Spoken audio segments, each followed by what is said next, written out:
Good evening, everyone, and welcome to Bordertown Strange. I'm Pam, and this is my co-host Jess, and we have with us tonight Hey, our good friend and one of our favorite guests, uh, Mark. Aw. Mark. Slightly confused, Mark. Slightly confused. It might be more than slightly confused on a lot of days. That's funny.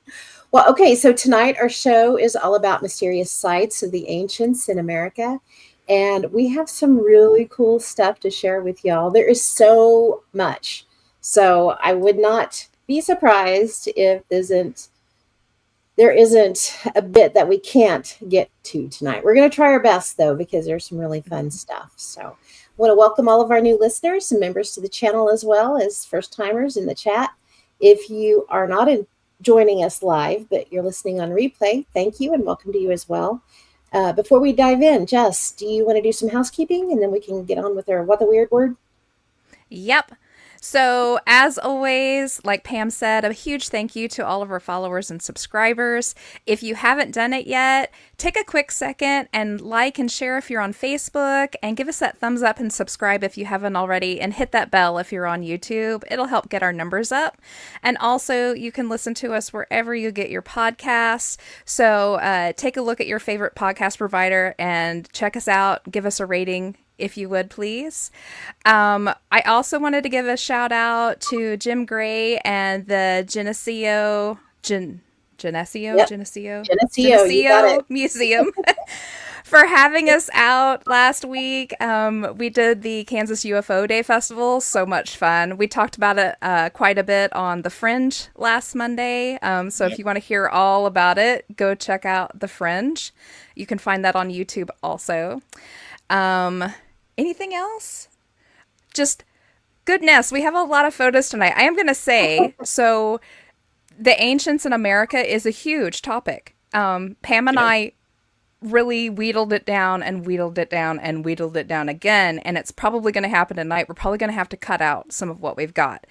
So what we're going to do is this is going to be a series, but it's not going to be one right after the other. It's going to be a reoccurring series. So once in a while, when we decide to like really plow into some research, we'll pull up another one in the series. So, because we were just talking about like Egyptian stuff in the Americas, and that alone could probably be like a 2-part series. Oh, easily. Oh yeah.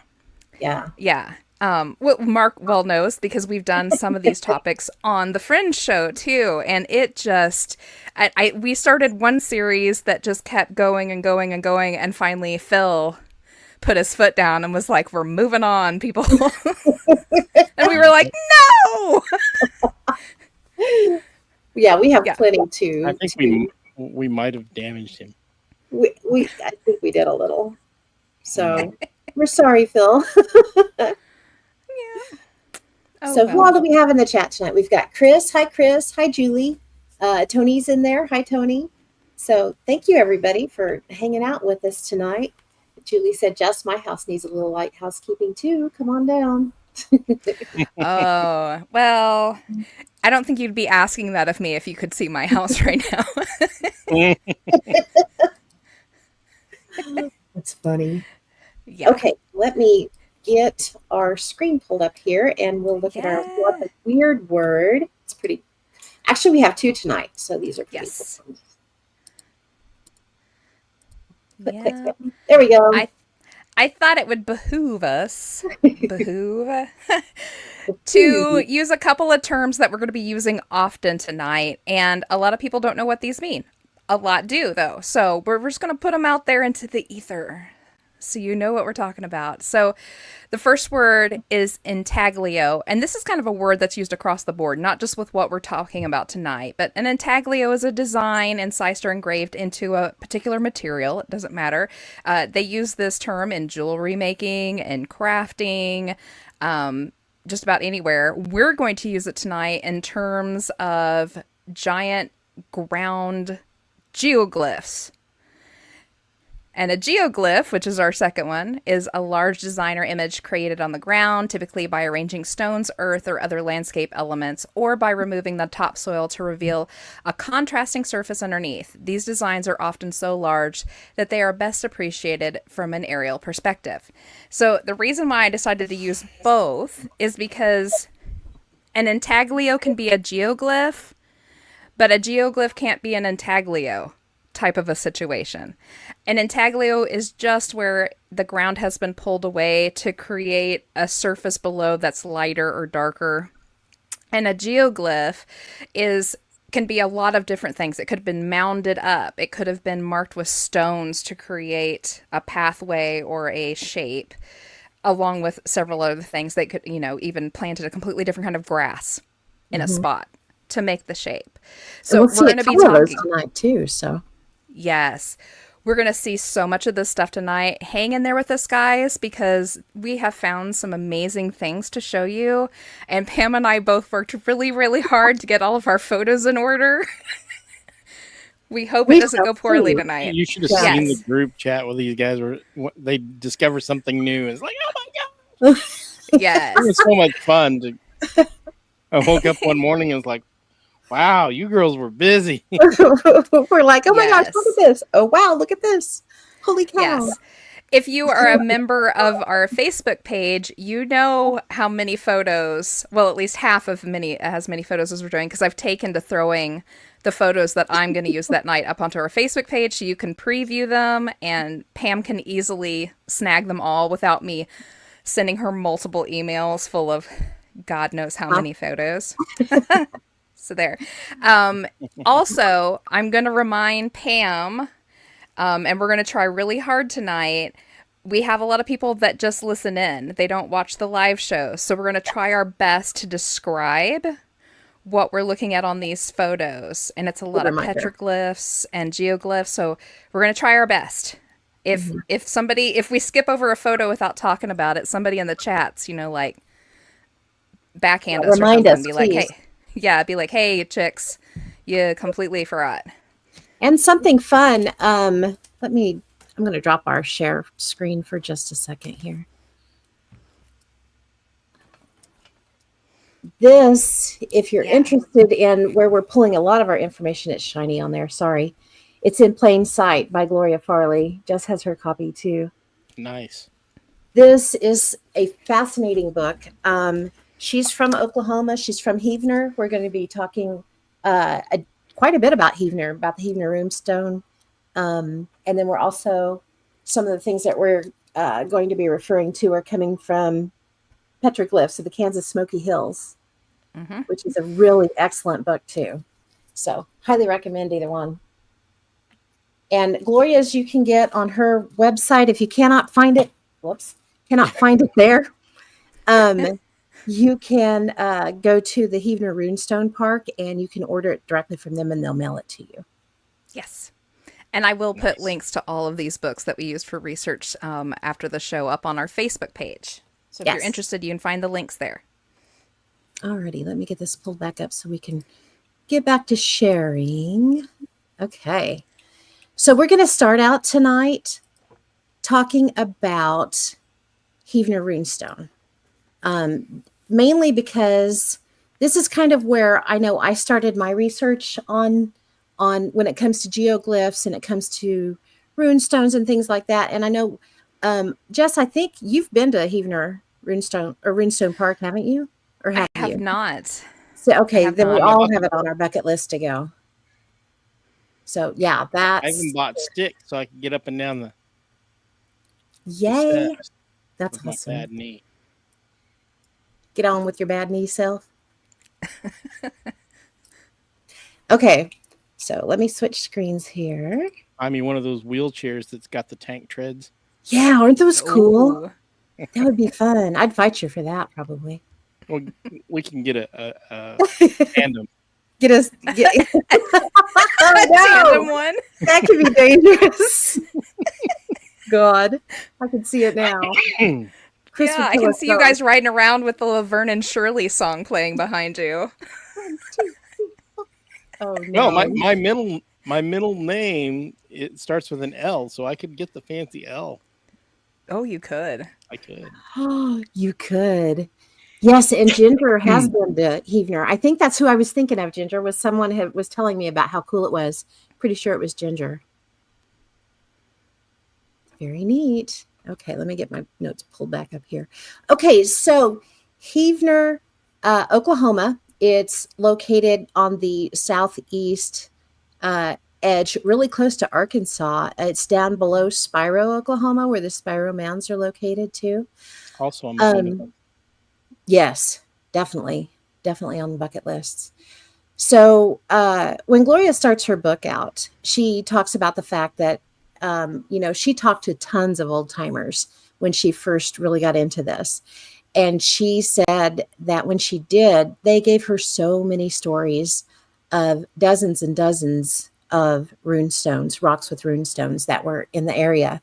So, if those tales were true, then Oklahoma could have been covered in them. But at the time that she had published this book, there was only 5 of them that were actually found remaining.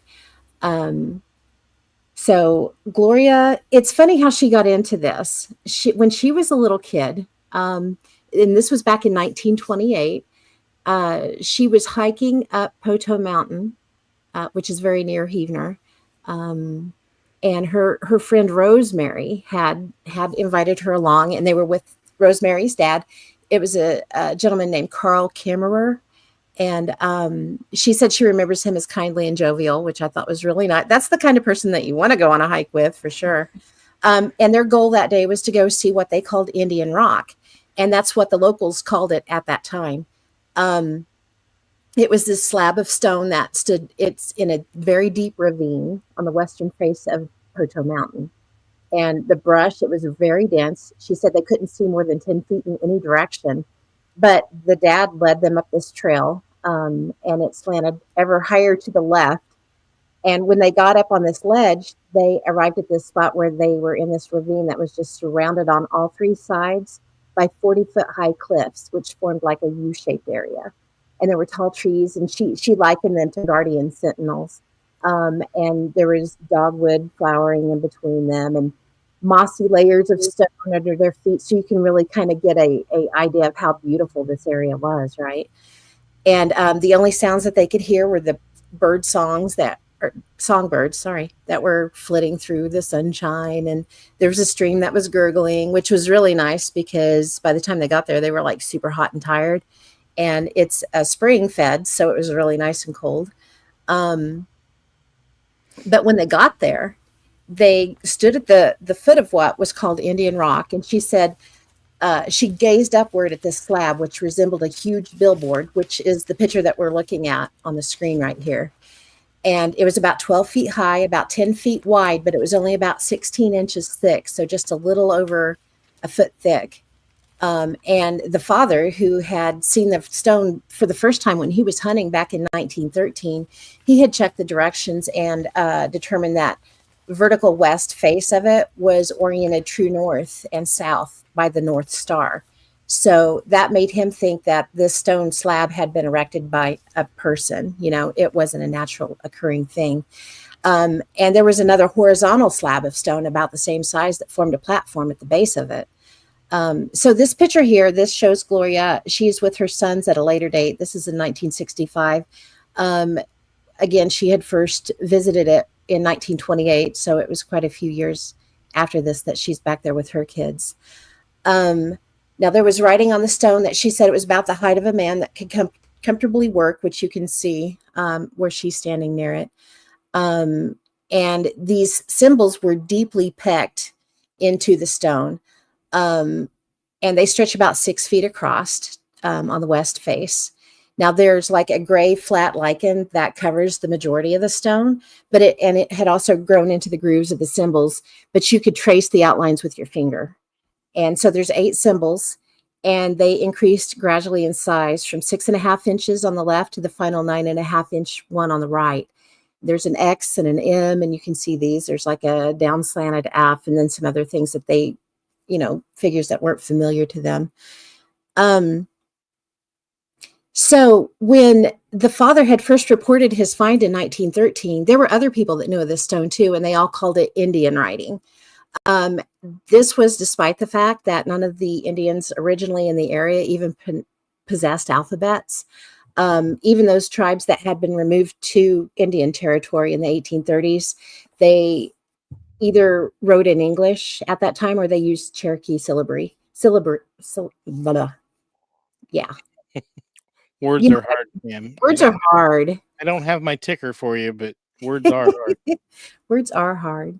So Kimmerer, the father, he told the girls that he'd also found two other inscribed stones that were on the slope above the cliff. Um, so they were about 4 steps back from the edge. Each one was carved with one letter from the big stone, the second and the fourth symbols. And when he saw them, he realized that they were about the appropriate size and shape for gravestones. So he had the thought that he would turn them over for safekeeping so people wouldn't want to take them because they had something on them and use them for something else. And he knew where they were. He said there was a blackjack oak tree that stood between the two of them. So in years to come, when Gloria goes back after she finds the stone again, she has helpers help her look for these stones, and they turned over stone after stone after stone on that slope, and they never were able to discover them. So it looks like probably somebody did find them and go ahead and remove them. And we're going to see a lot of that as having happened throughout all of this. So well, to this day, people steal stones from graveyards, and I have no idea why. they do. So there for a while, Gloria actually moved away from Heavener and she lived in Ohio. She married a gentleman named Ray Farley, and she had her 2 boys. And while she was in Ohio, she read about the famous Kensington Runestone, which is in Minnesota, and that it had the date of 1362 AD on it. So that really intrigued her, and she'd always kept the Heavener Runestone or Indian rock in the back of her mind all these years. And seeing the Kensington Runestone, it inspired her to send a copy of the Heavener inscription to the Smithsonian Institution.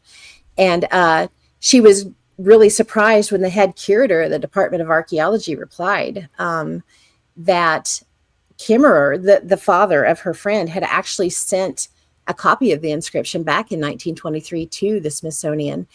And they had replied that very plainly these characters are runic, but their guess is that whoever made the inscription had a Scandinavian grammar as a guide. What they didn't know was the fact that what Gloria knew was the makeup of her community. And her father, he was Dr. M.A. Stewart, and he had been a horse and buggy doctor for a lot of years in Heavener, which was Indian Territory, in 1902 when he started. So the schools there, they were primitive. English grammars were scarce, let alone Scandinavian ones. And so with the knowledge that she learned from her father of early day Heavener, it made it really unlikely that anybody with the necessary knowledge of Scandinavian runes would even be in the area. So Gloria had this thought, there's Norse inhabitants of Greenland, and we knew that they colonized the eastern coast of America approximately 1002 until 1010 AD, right? So if the Vikings could sail to Russia, they could sail to Ireland, they could sail to England, they could sail to France, and they could reach the far ends of the Mediterranean, what would have made it impossible for them to reach Oklahoma through the Gulf and up the Mississippi River? There's really nothing. Really nothing keeping them from it. We have remains of their villages, in Newfoundland. Yes. Just sailing down the coast would have been fairly simple for them guys. Mm-hmm. They were master sailors. They were, and they went to all these different places, so they could get their big ships up so far, and then they would take smaller ships on up. And once they got to a point where they couldn't use that ship, they would. Oh, I'm sorry, Ian. Tell me if it gets any better. He said my audio is a bit hit and miss. Sorry about that, guys. So he said, I lost my train of thought. About the ships? Yes. So if they had the big ships, they could get so far, they could transfer to smaller ships And once they were not able to navigate up the rivers and creeks with those, they could go on foot on further in. And that does appear what they did in a lot of places where they got on in closer inland. And they would So, build ships on site wherever they went because yep. they had it down to a science. They could Mhm. build a longboat in a fairly short amount of time. They were basically disposable seaworthy ships. Mm-hmm. Yep. You're right. And so, when she moves back from Ohio, she's got this memory from 1928 of this rock. And she's super excited. She wants to show her husband, she wants to show her kids. And she's having a real hard time remembering exactly where this rock was, right? So she gets her husband out there and he gets hot and he gets kind of fed up with all of it. And he's like, yeah, I don't think this stone even exists. They spend all day searching for this thing. And it just so happens right before they're getting ready to leave, when she's fixing to say, okay, I'm misremembering, the sunlight hits a patch right in front of them and it just like lights up the runes on the big stone. And it's just this moment, and she's like, yes, it is. I'm not crazy, kind of thing.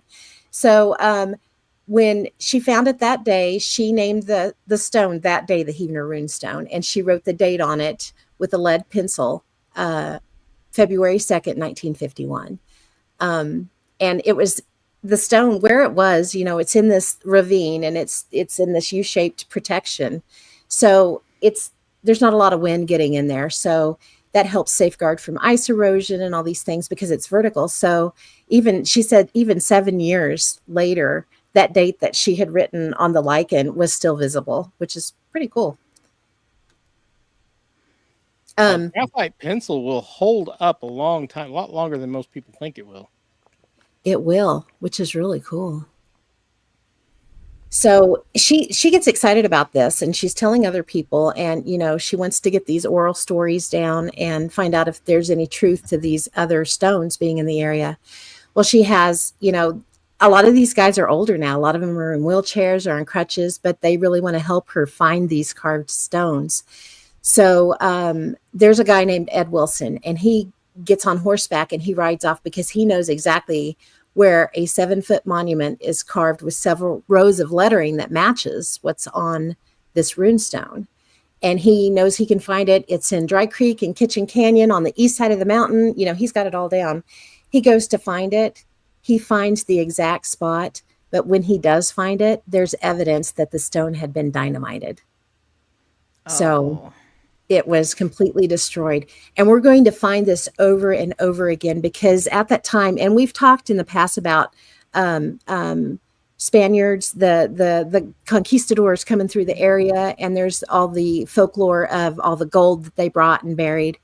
So people were seeing these things that had runes written on them or things that they couldn't read, and they're thinking, aha, treasure, So a lot of these things were being destroyed because of treasure hunters. In fact, when she went back and found the rune stone, the Heavener rune stone, that big slab at the bottom that she talked about finding when she was a child, it was gone. And there was evidence that people had dug it out and they had tried to dynamite the Heavener rune stone, and they had actually caused it to tilt back a little bit more precariously because of their actions.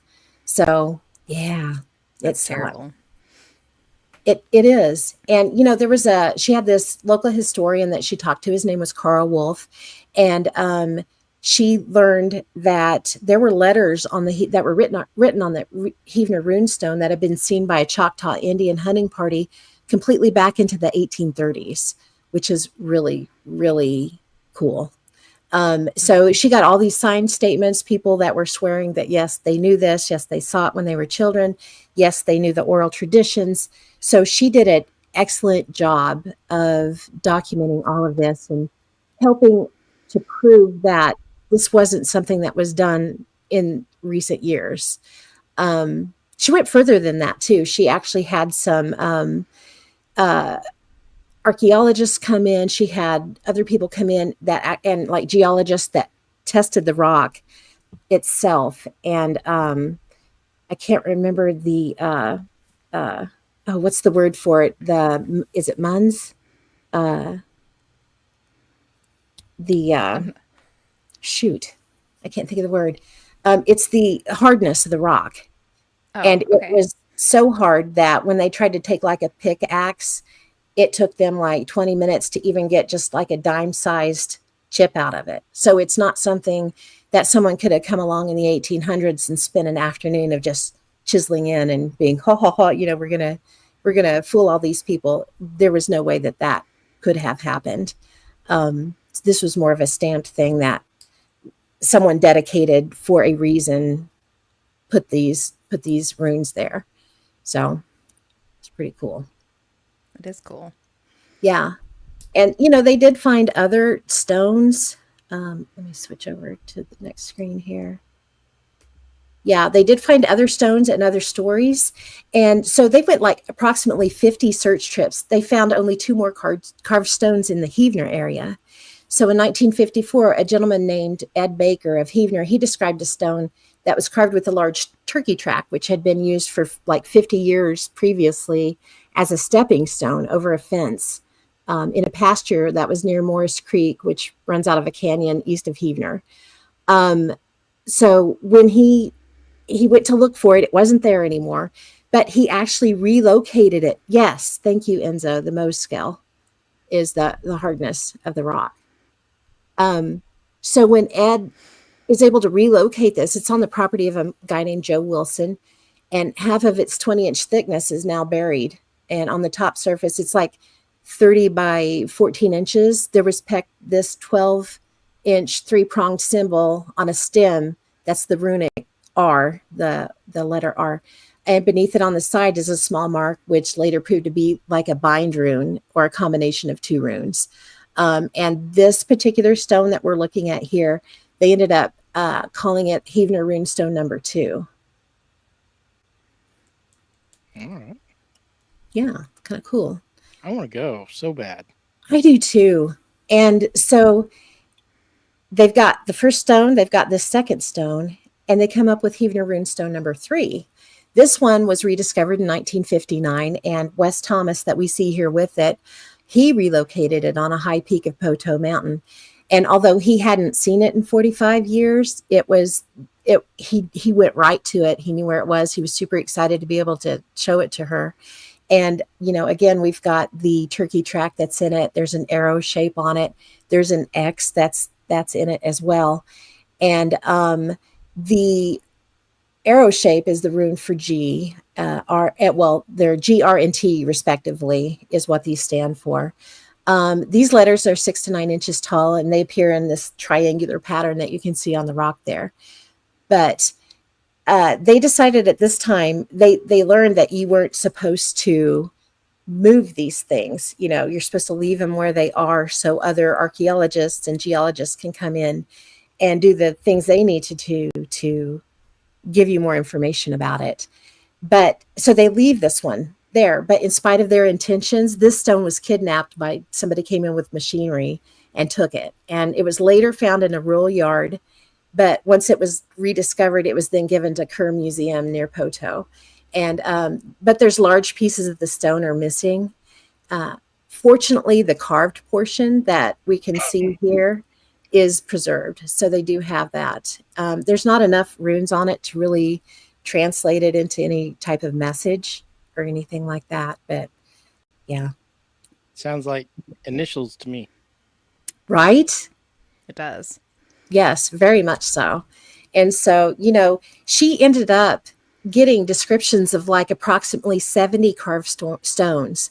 But, her efforts, and she admits this, are about 20 years too late because the treasure hunters come through, destroyed tons of this stuff.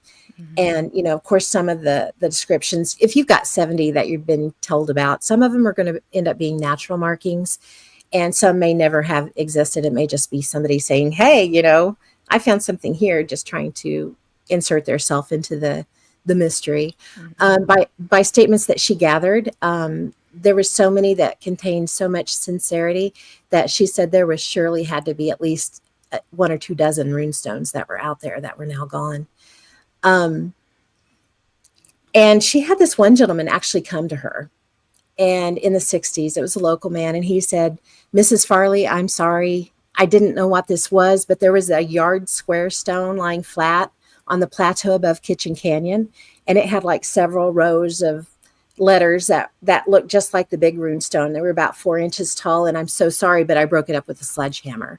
And she was like, Oh. why? And he said, so the other fellers wouldn't know where the treasure was. And she was like, Oh. did you find any treasure? And he was like, well, no.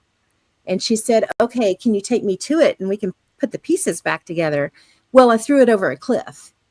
Oh. And she's Oh like, no. did you copy the letters down before you beat the stone to pieces at least? And he was like, copy them? What do you mean copy them? Why would I do that? Oh, you can't fix stupid. No, you can't. You cannot. Hey, God, who do we have? Oh, Sylvain's in there. Hi, Sylvain. Hi, Yeah. hi, Mike. Mike's in there too. Mike Koizer. Yay. So could you imagine how sick that would make you when you're on That this? makes me sick hearing about it now. I know it does me too. It's like when you hear about the Those are not easy to carve either, though. No. And so here she is. She's a middle-aged woman, and she's out crawling on these rocks and doing all these things. And her husband is like, why can't you just play bridge like other women? Because that's boring. Who wants Right, to do that? exactly. I would agree with that. I wouldn't want to do that at all. And she was just like, her comeback was, you get a tiger by the tail and you just can't let it go. I totally understand, because this stuff's so fascinating. If I had the ability to get out and search for this and the time to do it, I don't know what she's talking about. Not us. We don't. I know no women like that at all. Well, the cool part is there's the Kerr Museum and Conference Center. It was set up after U.S. Senator Robert Kerr, and it does house 3 of the Oklahoma rune stones. And then we've got the Heavener rune stone, which is obviously way too big, to move. So what they did was they started working on establishing a park so people could come see it, and it could be made easily accessible, and it could be preserved. And that way it'd be less likely for vandals to come in and just completely ruin what's left of it. So that's what they did. She really got started working on that and got it put together. She got some, what is that guy's name? Okay, so State Senator Clem Hamilton. He was a Heavener resident as well.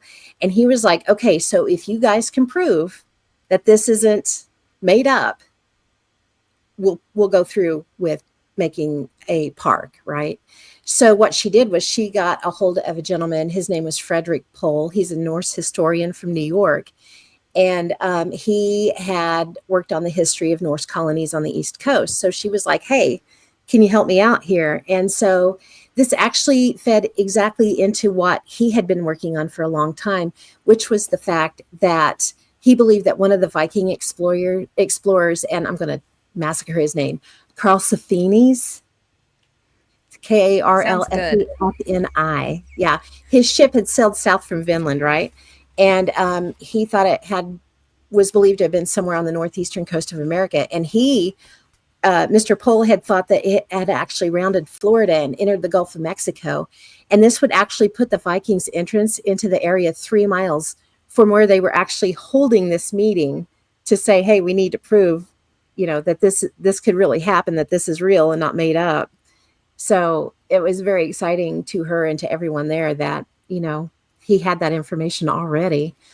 And she also got a hold of a person called Muriel Wright, which was a leading Indian authority that confirmed the answer that she had received earlier from the Summer Institute of Linguistics at Oklahoma University, stating that none of the Indian tribes in the area recognized the script at all that was on the stones. So the interesting part, though, was even the Scandinavian runologists couldn't translate the line without changing the shape of the runes. So, that was kind of the big thing that they were having issues with. So, there was all kinds of questions of what could it be? Could it be early land surveyors? But when they got the records in from the original 1897 land surveys, the closest survey line ran off the cliff a half a mile away from the stone. So it would not have been one of those. But because of this, it really did get the idea for the park going up and going, and they were able to push that through. Um, they had another gentleman come in, and his name, I can't remember what his name was, Alf Monge, Monge. He was from California, and he was a retired U.S. Army cryptographer. And he had broken one of the most important Japanese codes in World War II. And so he had been borrowed to England to help work on the British military intelligence. So this guy, he knew his stuff when it came to breaking, ciphers. And so he looked at it and he proposed that the Heavener runestone inscription was the date, November 11th, 1012 AD. And this date meshed with Pohl's theory concerning the Viking ship having ascended the Mississippi River. So they were like, you know what? This actually could have something to it there. And that date also was St. Martin's Day, which he was able to verify in 8 different ways. So he determined that was a condition that was mathematically impossible to have happened by accident. So it's kind of interesting all the way around. But so everything got put together. Heavener Runestone Park was formally dedicated October 25th, 1970, and it was largely due to the efforts of the senator. And, so there was, I'm going to skip through some of this here.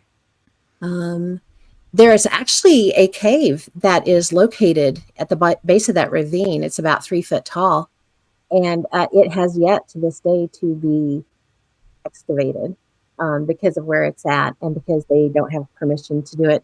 There was one gentleman that said he would do it, but the problem is if it's not an archaeologist that goes to do it, they're going to not be able to say this was pristine when we walked in here and no one else has touched it.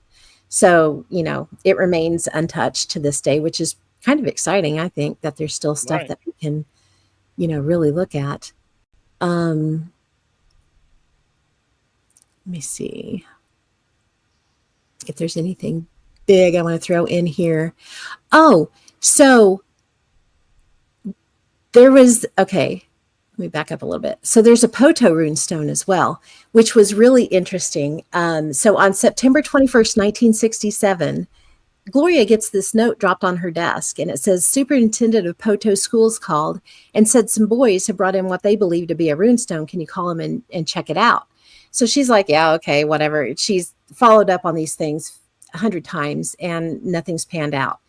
So when she goes into the school, there's this 15-inch stone laying there, and she cannot believe it is an unmistakable, genuine, authentic runestone. So she's super excited, and they're talking to the boys, how did you find this? Where did you find it? So what happens is she has the boys lead her to where they found it. It's on Terry Hill.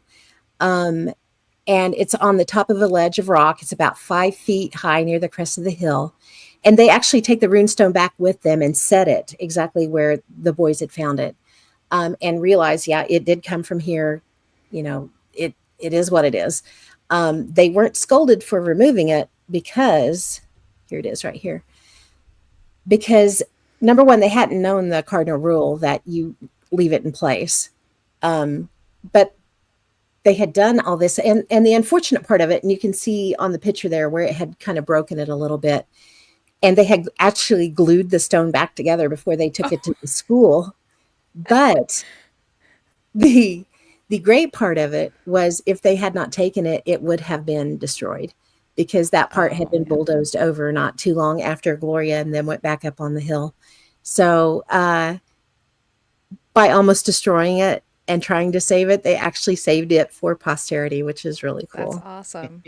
Just so everybody who's watching and listening, if you're not from the area, Poto is a little town in Oklahoma. It's about 15 minutes north of Hefner. Mm-hmm. Yes. Just so you know. So it was within the area. Mm-hmm. So what was cool was, so they're standing on top of this hill where the boys had found the Poto runestone, right? And Gloria's standing there and she's like trying to think like a rune master. Why would he have chosen this particular spot?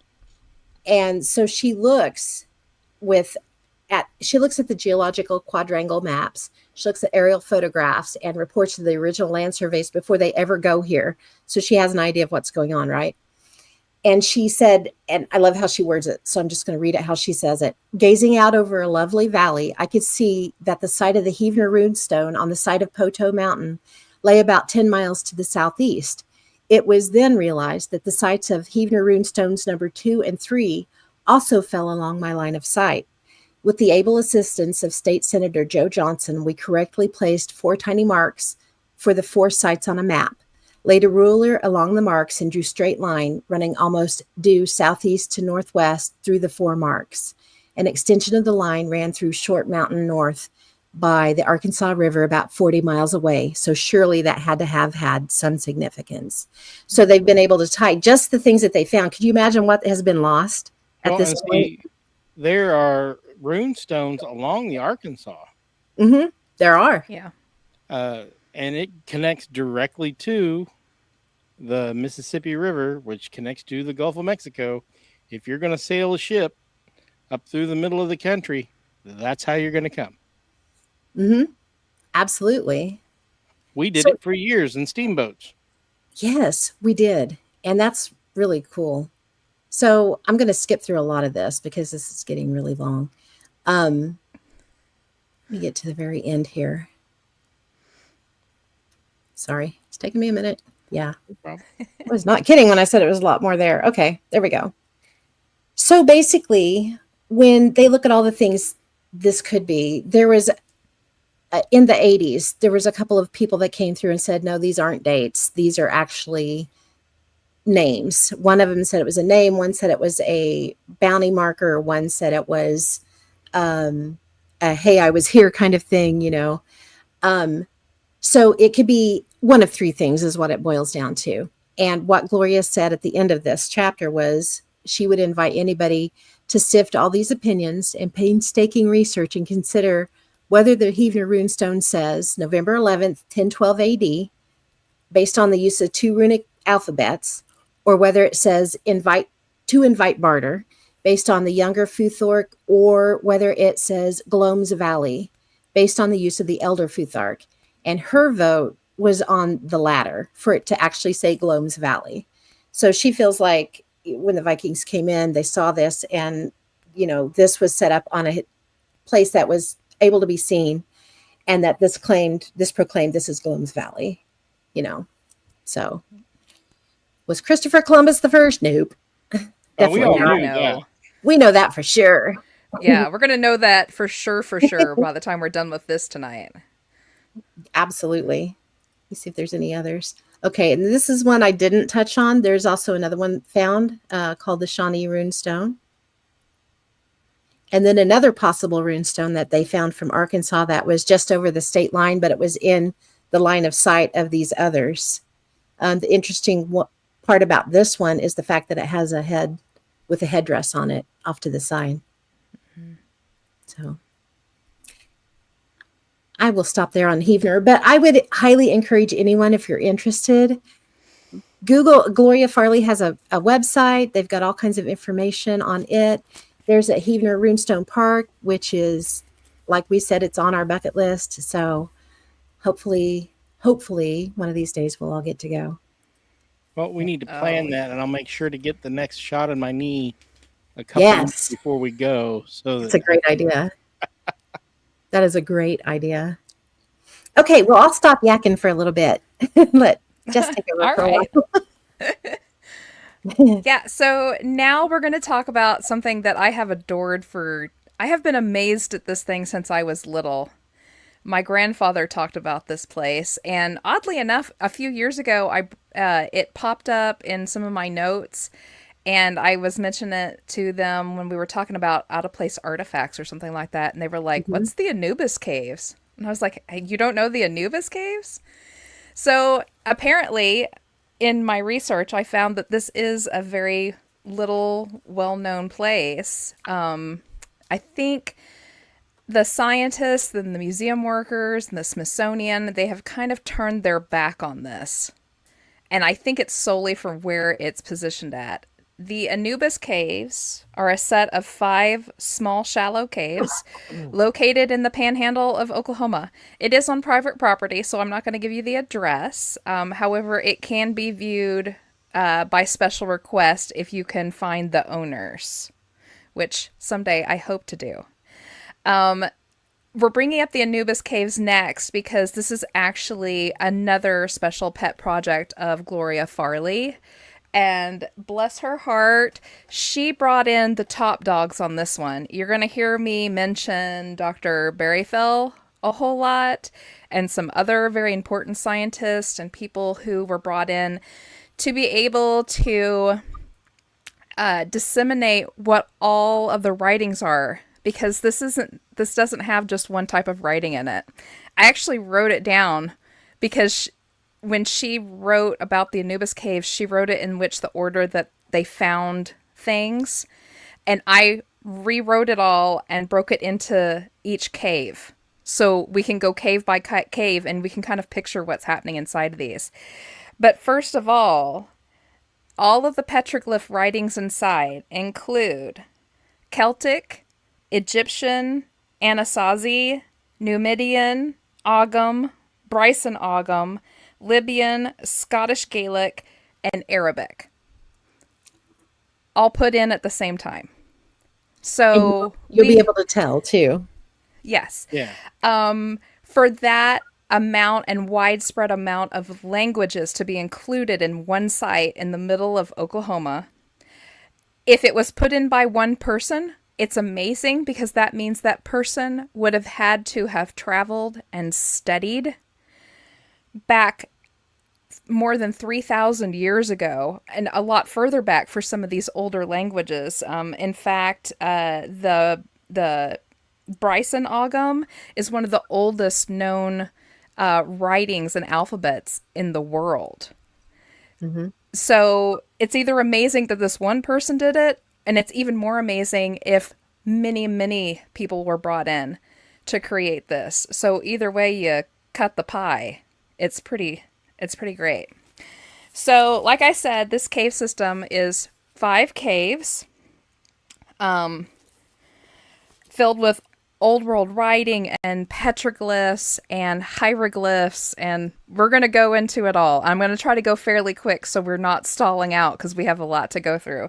And I told Pam backstage, I'm only going to show you about a quarter of what it has in it. I pulled the most interesting things that happens, and what's shown, and that's what we're going to go over. A lot of these are display caves.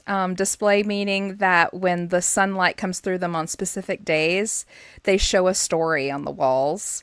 I tried to find one of the videos that shows you that, but Gloria Farley owns them all, and I believe there's only one out that you can see, and it wasn't done by her, and it's not great.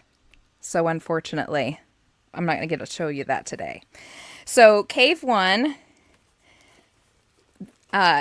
we don't have a picture of cave 1. Okay. But you can see it. Cave 1 is literally, if you're watching right now, it's on the left side. It's that little shallow area. They still called it a cave. It was too shallow for a whole lot to go into it. It did have some Ogham writing in it, and I will let you know Ogham is a very old Celt-Scot, depending on which style it is, style of writing. They often called it the language of the trees because it was more often than not written on trees back when knowledge and being able to read was illegal and frowned upon. People would write their stories and their history on the trees in that style so that the higher ups didn't know what it was they were looking at. They thought they were just seeing some hash marks on a tree. Maybe somebody was marking it because that's where they hunted or something. It was a secret language. So it's going to look like a lot of slash marks up and down on a solid stick is what it looks like. So in cave 1, it has the Ogham in it, and Dr. Berryfell was the one who deciphered most of these.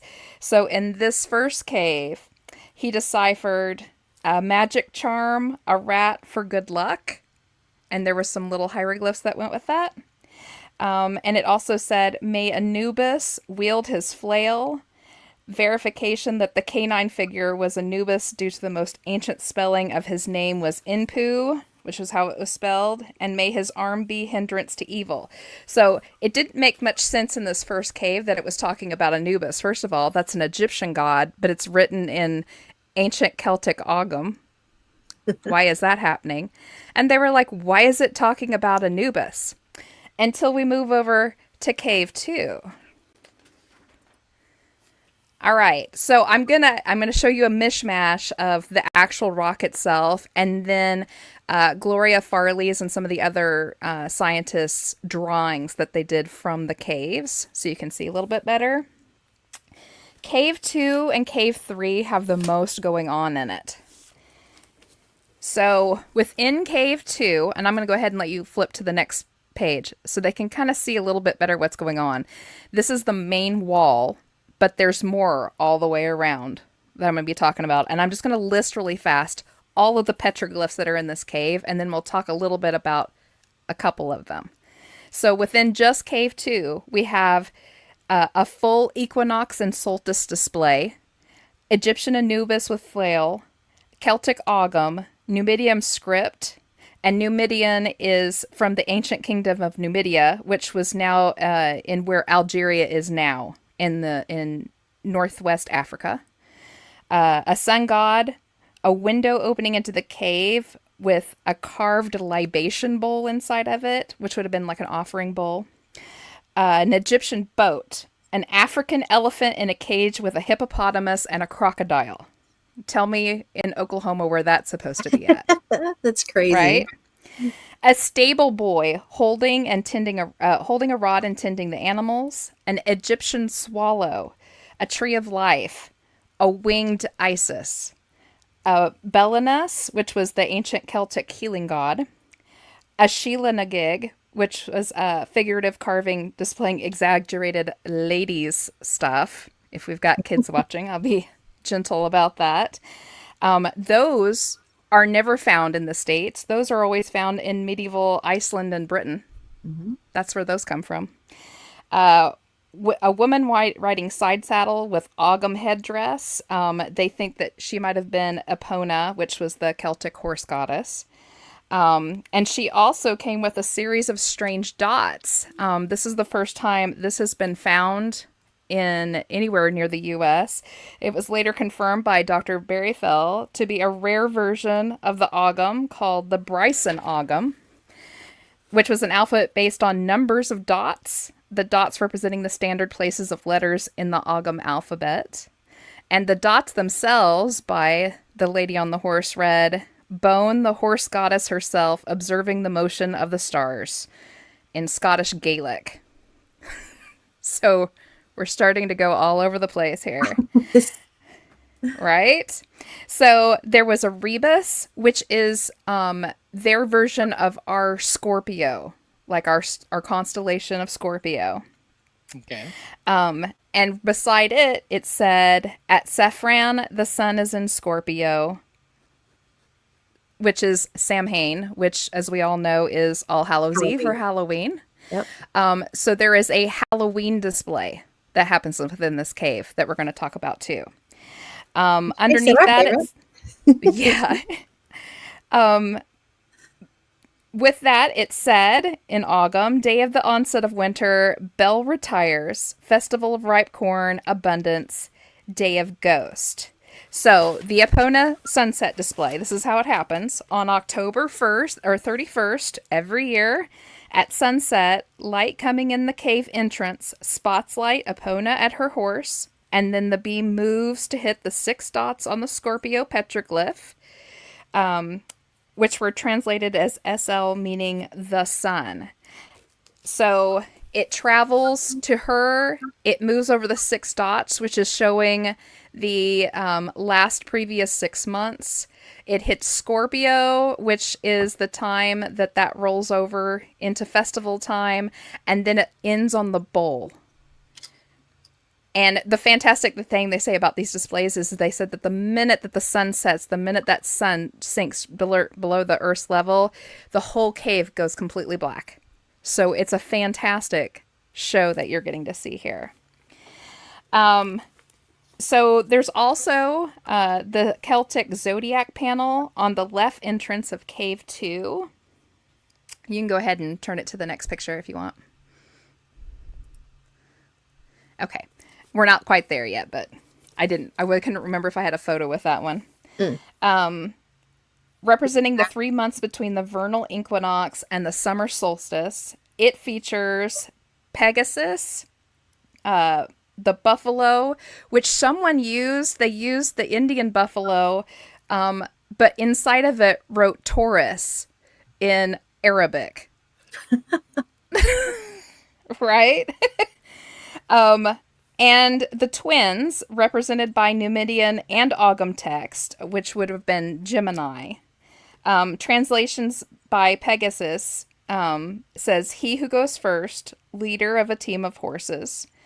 And that helped to rewrite what we now know starts the Celtic zodiac.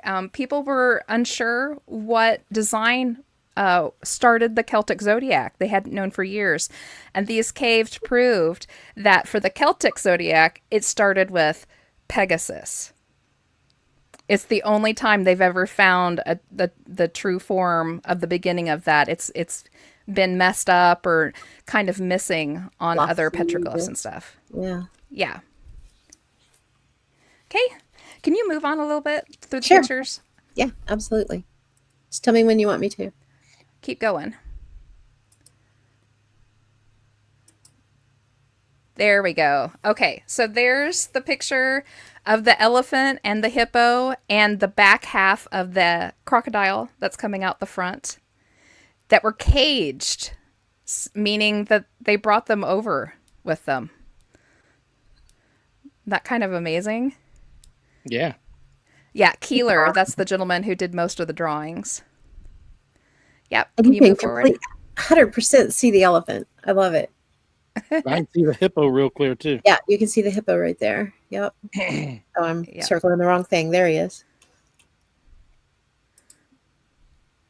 Yeah. So this is the display with the horse goddess, and you can see the dots there. Now, an interesting aspect that I kept spotting, but Gloria and none of the other scientists ever made mention of it, and I think it's because they weren't thinking a whole lot of it. But if you look up to the kind of the middle of the picture, but up to the right-hand corner, just where the shadow is coming down, it looks like an airplane Oh, right here. in the dot work. Yeah. Kind of does. Yeah. I've seen it from several different angles, and it looks very much like an airplane. I'm unsure. It's, probably just me making up stuff, but I just thought that was really interesting. When Jess was talking about the dots that were in there that ended up having meaning, that's what all of these are, that you can't tell. They don't look like they really mean anything, or they just look like, graffiti, but it's not.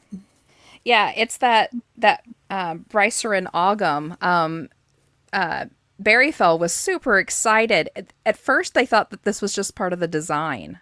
They were like, oh, it was somebody else who came in and added to it later, and they did dots because it would have been easier than trying to, scratch it in if you just, kind of drill it in a little bit. And the more he looked at it, they actually, I don't believe Berryfell ever got the opportunity to come see this in person.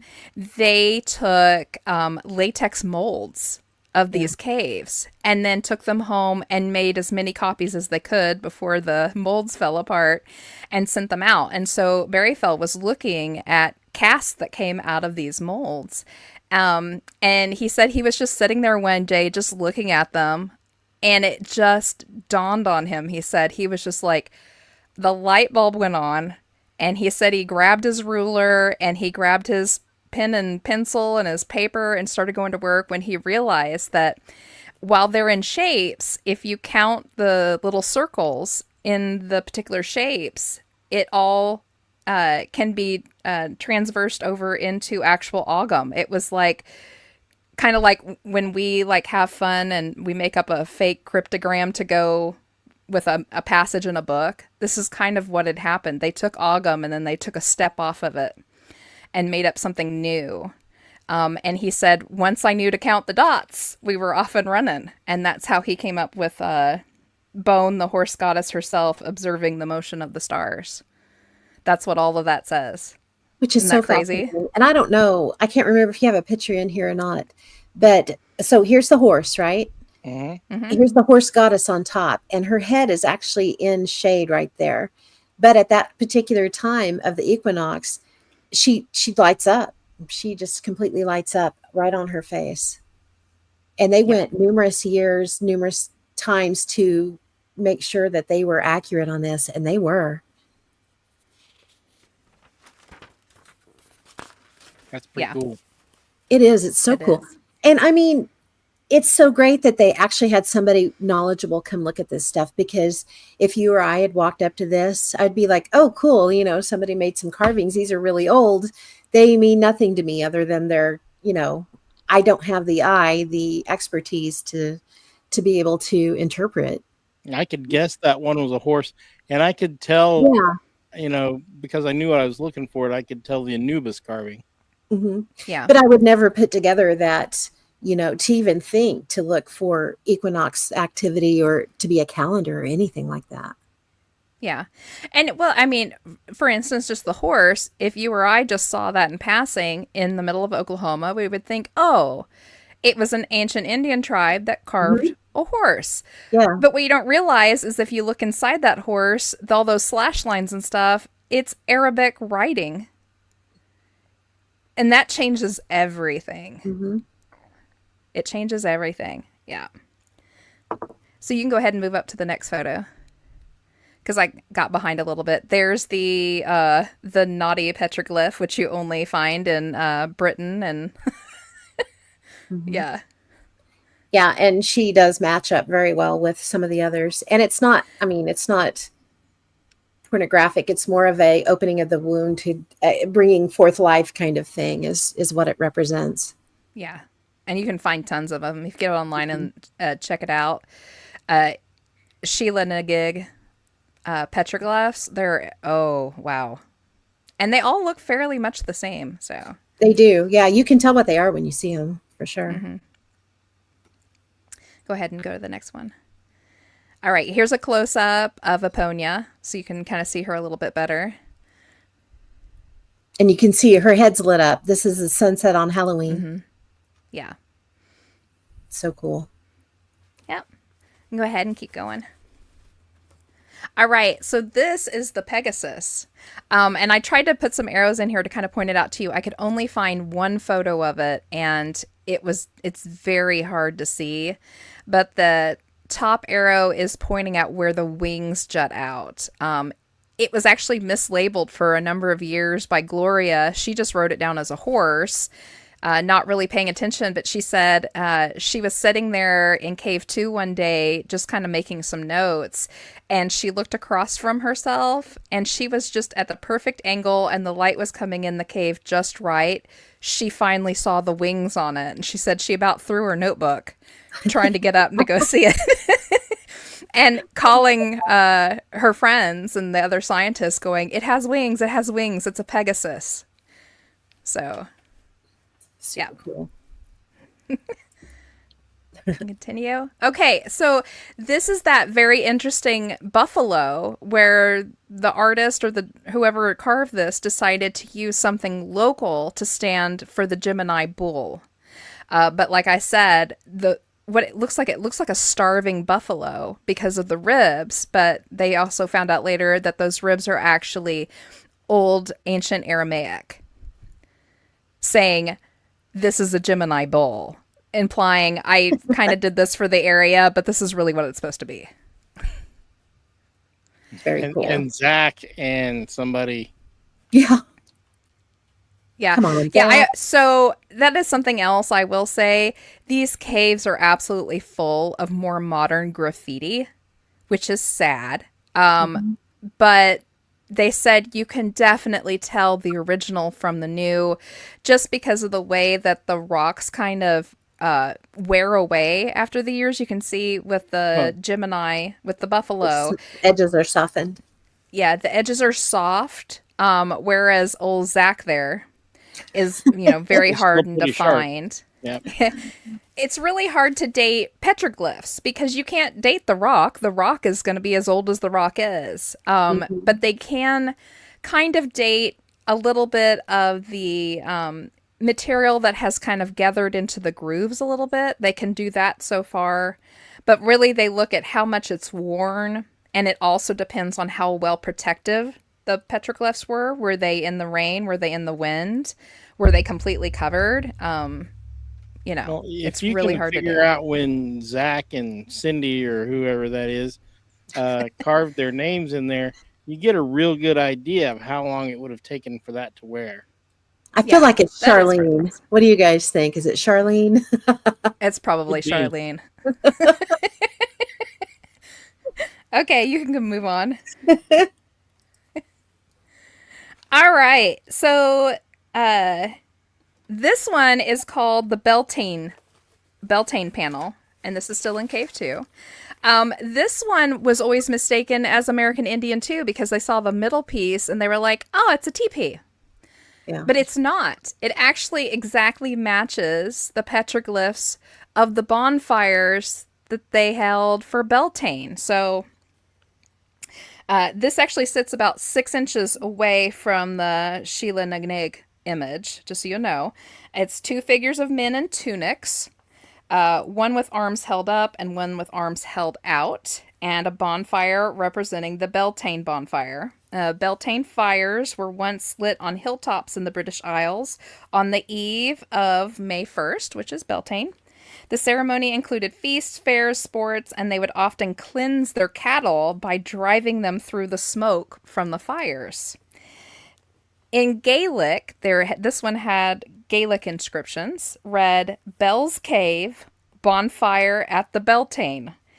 Considering the inscription is by the front entrance, they assumed if you dug around in the ground near the front of the cave, you would most certainly uncover charcoal from the ancient ceremonies that used to be held there in front of the cave for Beltane. They did mention later on that there was smoke residue built into the front of the cave face. So this cave was also used to celebrate Beltane in the middle of Oklahoma, which I think is so cool. So cool. This is a hell of a mishmash. It is, isn't it? All right, it's so almost like now, Rosetta Stone, you know? Yeah. So let's do the big display. Move to the next photo. Okay, so there is a kind of a hole in the front of this cave, and you can see where she's pointing right there. There's a gentleman's finger pointing. That little nub right there. They're unsure that if it was carved in or if it was just a part of the natural rock that they ended up using in their favor. But this little pointer is the finger that will point you through this entire display. And this is the grand display that happens. There's some other displays we're going to talk about, but this is the big one. This is the one that it took them like 4 years to see because they would either be in the wrong cave when it happened or it would be overcast and it wouldn't happen because this only happens during the September equinox.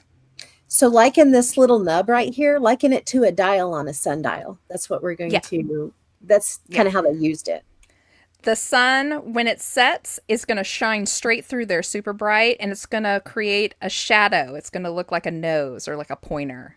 Mm-hmm. So here we go. I'm going to, go ahead and start on the first one. I'm going to walk you through how this goes. And I wish I could do it justice the way that Gloria Farley says it.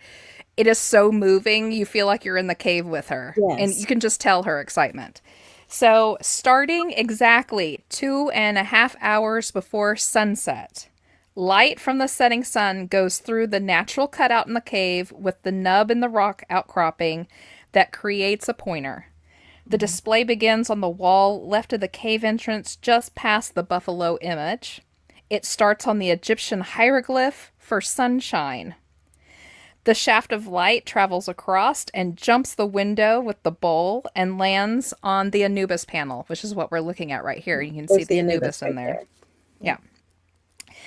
It starts on the pedestal the sun god stands on and travels up to the jaws of the jackal. Next, the rising sun. Then, the sun god falls into shadow just from its neck to its feet, so its head and its crown is still lit. Then, the setting sun image lights up in full. The instant the sunset starts, three things happen simultaneously and in seconds. Number one, the shadow pointer fills the curve of the vertical sun perfectly. 2, the head of the sun god and his sun crown fall into complete shadow. And the figure of Anubis and the flail are completely illuminated. 1 second later, the entire panel goes pitch black. So it's like a huge light show. It's walking you through. So it shows the sun first. The sun is rising. It shows the sun god who's reigning during the day. Then the sun starts to set and all that's lit is his crown and his head. It goes past the marks of the equinox. And then it ends on Anubis, who of course was the gateway to the dead. And he also brought in the night. Mm-hmm. And then the show is over with. Kind of amazing. Just think of how much time it took the people that created this to get it right, and there are markings that are behind this that they could see faintly where they had kind of set it up and made sure they had him in the right spot. They would have had they to made have like been a in grid. that area for several years to get that all for sure planned out. Yeah. And just the knowledge they had to have, the celestial knowledge that they had to have to get all of this right. We don't give them near the credit they deserve. But this won't happen again for another year. So you can imagine her displeasure, showing up there and it being cloudy that day.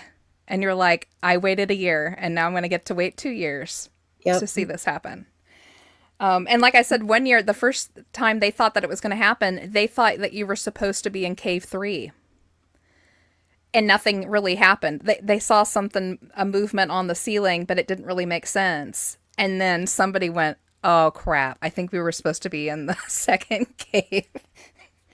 So sad. Yeah. Yeah. That would be just hugely disappointing. It would be. For sure. All right, so you can move to the next picture. This will show how the sun movement moves. So there's your little sun god on his little plinth or his pedestal. Mm-hmm. Moving over the suns and then up to Anubis with the flail. And I will say, I looked this up just to be certain. That is a true Egyptian Anubis. You see the style of Anubis in the very old ancient hieroglyphs in Egypt. So somebody either studied, went there and saw these, or there was somebody from that area. Yeah, somebody knew. Somebody had the knowledge to do it, for sure. Something is tickling my brain. There was a time period where the Anubis stuff could have traveled to the Celtic region and got all mismatched. And if I'm remembering what I read right, there was some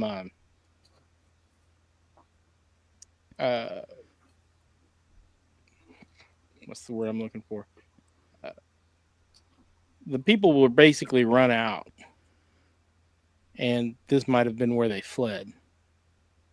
Maybe. And it wasn't overly long ago. It was,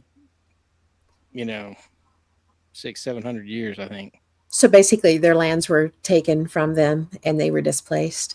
Right. So they brought their information with them. Yeah, could be. Okay, you can move the picture. I can't remember where I read that or heard that, but... Yeah. Okay, so we're going to leave Cave 2, although there's a whole lot more to it. I will put a link to Gloria Farley's book, so you can really get in depth. And in fact, in there, in her book, she doesn't put the full thing. I will try to put links to the full scientific write-ups that her team did. There's 70-page books. Yeah. Just on Barry Fell's, deciphers is a whole lot. Like I said, we couldn't possibly do all of it for you tonight, but we can give you a taste. We can get you excited about it, so you'll want to go and look it up yourself. That's what we hope we So, do. Because in case you can't tell, we're like super excited about it all. oh my god, it's so amazing. Just so much stuff. Anywho, okay, Cave 3. So in Cave 3, we're just going to go over a couple little things. It is highly decorated too. And part of the solstice or the equinox display kind of coincides into this room. There is a window between Cave 2 and Cave 3 with that bowl in it. And if you sit in Cave 3 while the Cave 2 equinox is going on, there's a couple of light plays that happen into there that touch on the balance inscription display. So this is located on a pillar of stone that separates the 2 and 3. It has a rebus agam in the form of balance that shows a pillar, cross beams, and pans, which is part of what you're seeing here. It's an absolute mess of agam and Numidian, I believe, mixed in there with it. On the description that's written in Agam, it says the 12 scale divisions remain in shadow until the second day of the March equinox. On the 12 vertical marks, sunlight hits the first 6 on the day before the spring equinox and on all 12 on the day of, meaning that the first 6 were the first 6 months of the year and the last 6 months of the year. So it's yet another way for them to count and to keep track of the months and the seasons. Above the 6-month inscription is an indicator petroglyph. So can you flip to the next one there? Sure. Sorry, I was busy looking at it.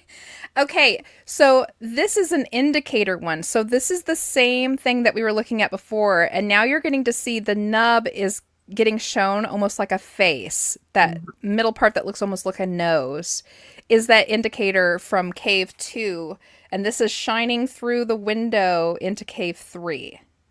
And it's pointing at, if you look very closely, you're going to see all these little slash marks that the little nose is pointing at. That's the 12 vertical marks that show you as it moves across the 6 months coming up to and the 6 months after. Yeah, it counts out the 12 days leading up to the equinox. So you can literally every night count down how long you have until the equinox display happens in Cave 2. Kind of fun. It is. It's pretty neat. Okay, can you move to the next photo there? Okay, in Cave 4 is super interesting. They didn't really think a whole lot of it at the time. It didn't have nearly as much in it. However, it had this, and it took them a little while to figure out what it was they were looking at. But they soon realized that it was a boat. So this cave is called the Bell Worship Cave. It has tons of agam in there, Numidian script, and also some of the dot display.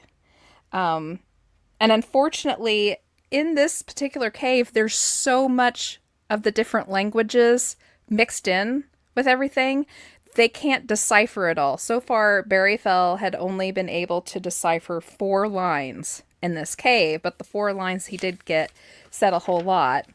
They said, "The sun belongs to Bel. This cavern on the days of the equinox is for the chanting of prayers to Bel." Also in the corner of this cave is a natural stone chair or throne that faces due west, and it was for a priest to set and chant his prayers to Bel on the day of equinox. This ship is called the Bel ship, and it also has an Anubis Egyptian ship hidden in the alcove high on a ledge up above the throne. So it had some Egyptian stuff working in there with it too.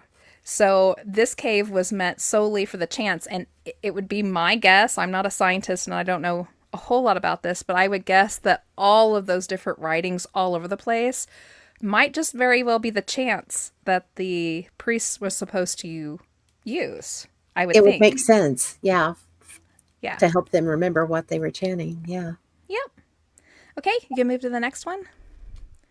And this will show you the Egyptian boat that was hidden in the alcove. And you can find versions of this boat in actual Egyptian hieroglyphs too. Mhm. So this one was like a no-brainer. She was like, yep, it's an Egyptian boat. It helps when you can at least, pick out a few things. You got Yeah. something to go with. Okay. And cave 5, which should be the next one. If I can't remember if I had a picture with it. Yep. This one. Oh, no. Just leave it there. I don't have a picture for cave 5. So cave 5 is an oddity cave. So they actually nicknamed it the Compass Cave. They didn't know about Cave 5 until they'd actually been studying the previous 4 caves for quite a while. It was found on accident by her.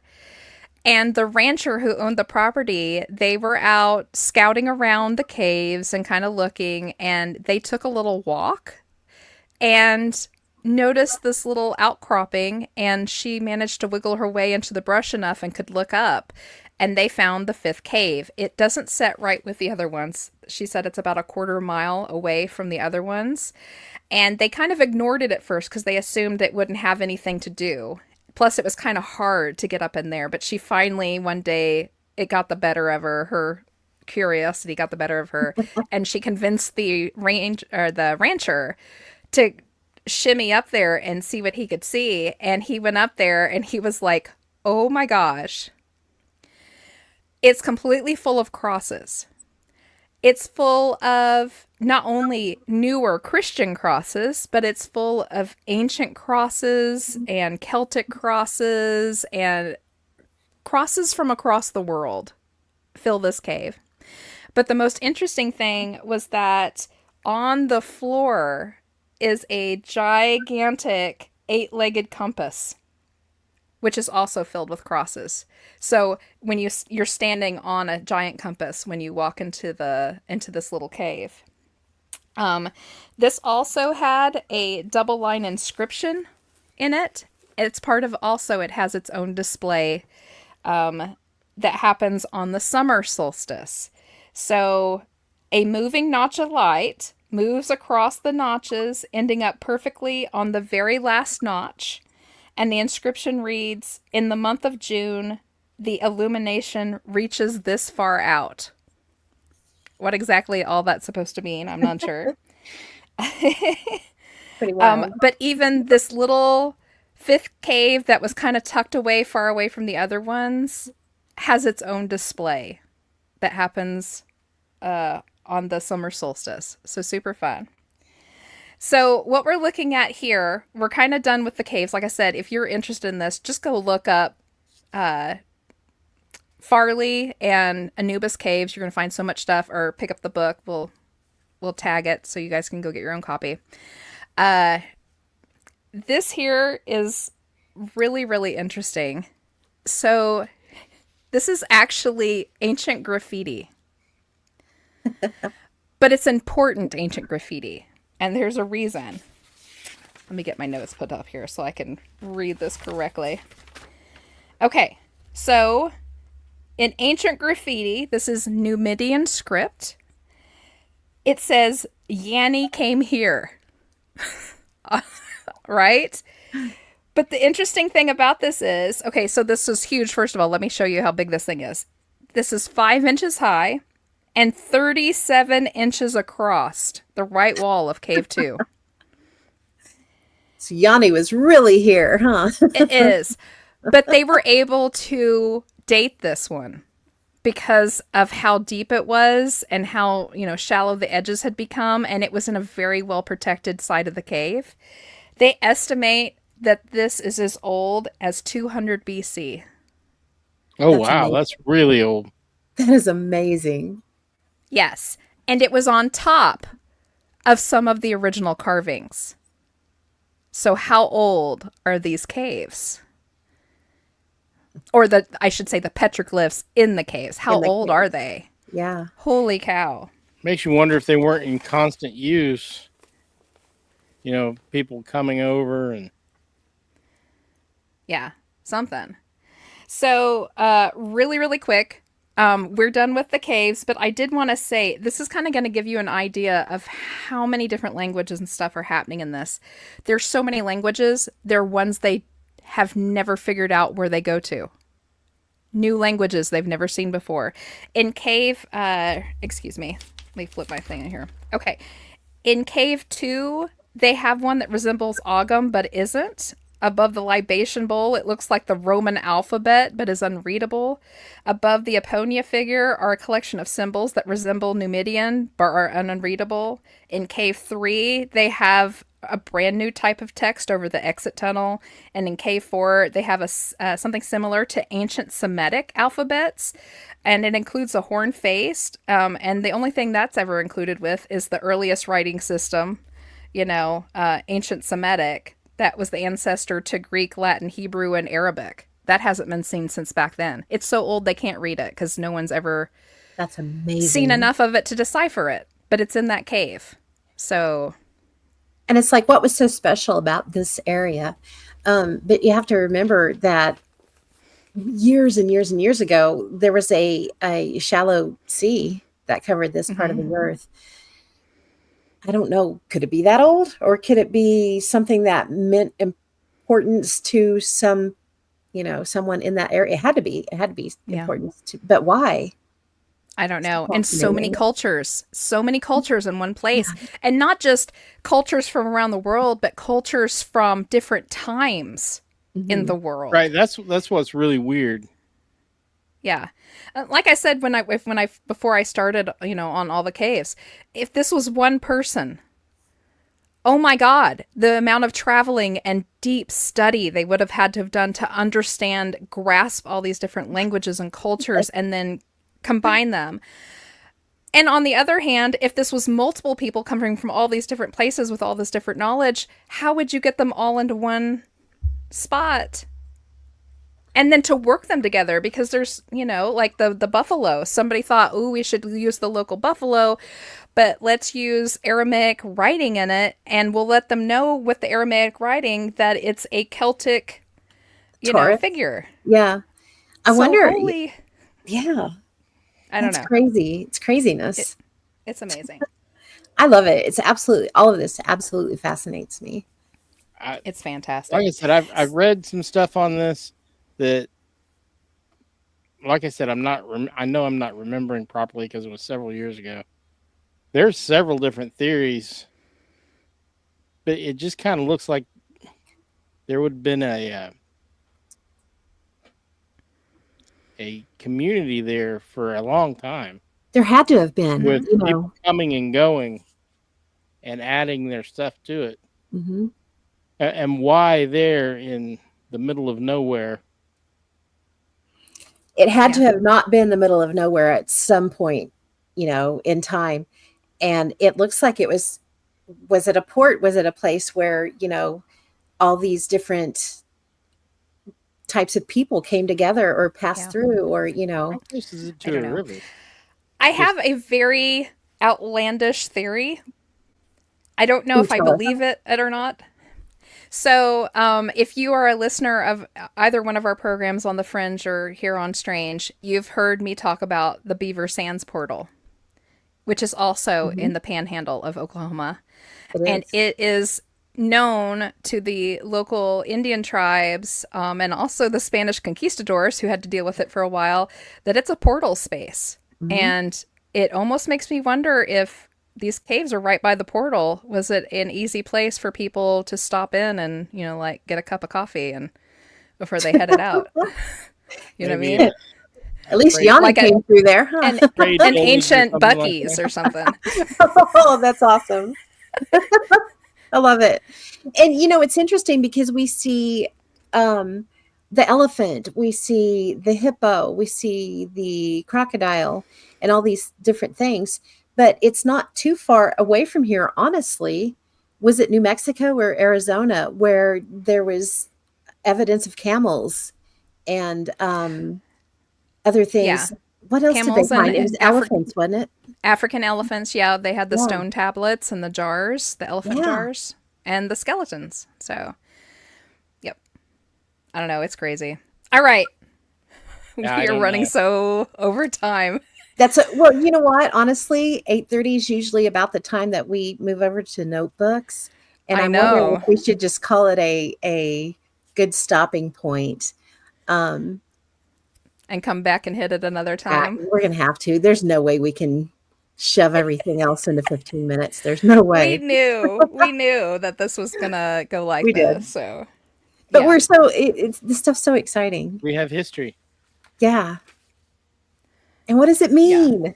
You know, what does it all mean? It means something. We just don't know what. Oh my goodness. Okay, well, let's give them a little taste of what we'll bring to them. Probably not next time, because I believe is the next one the one with Brian Terrell? Are we doing the Sierra Sounds? Yes. Okay.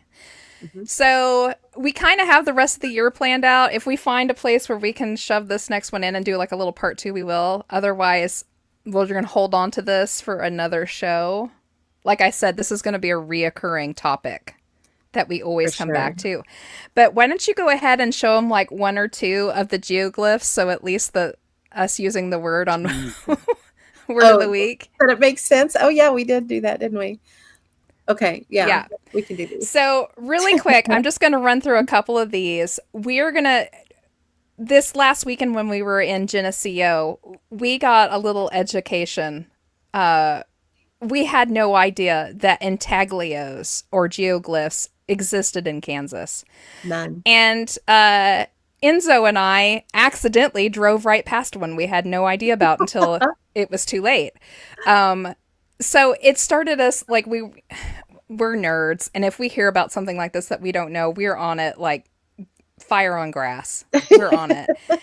And it's one of the reasons for this show. But we're not going to show you the ones in Kansas yet, but there are some very well-known ones in the U.S. And this one that you're looking at here is part of the 5 that you can find in Blythe, California, I believe.